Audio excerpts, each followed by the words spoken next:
just the levels are high.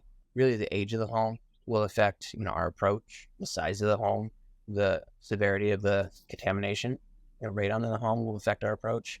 Really, we've been doing this for about 15 years, and there have been a handful of jobs where the home was built in such a way that it was difficult to mitigate. Just a handful. Like in almost every case, we're able to be very successful mitigating radon in the homes. So let me give you an example of something that would create a difficulty. In your homes, middle of Springfield, Missouri, or even in your older towns in Arkansas, when they built these homes, they didn't have the modern conveniences that we have now. So in some cases, the basements were an afterthought so that they could put in their heating and air systems that weren't a part of original construction. So the concrete slabs in a lot of these homes, not only are they poured on clay, but they're an inch thick. And so over time, as there's some movement in that soil, those slabs will fracture and sometimes ledge where one side is higher than the other. It's a scenario where they have to fix that before we can come in and be effective with our job.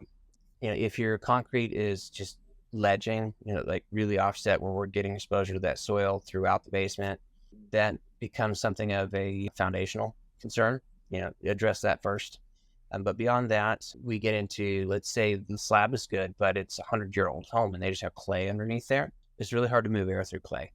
So, the more porous the substrate, the larger the gravel underneath the slab, the easier it is to move air. So those are some challenges that we run into. Some of the older homes as well that have crawl spaces, they didn't build them with future work in mind, and there's just not enough space to get into them to move. And it's unfortunate but there are some homes where we just can't get to what we need to get to in order to be effective. In those cases, we will not take on the job if we don't feel like we can be effective.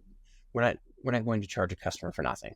So we want to make sure that we can be effective. And in the vast majority of examples in southern Missouri, northern Arkansas, we are able to mitigate, and we're in and out the same day.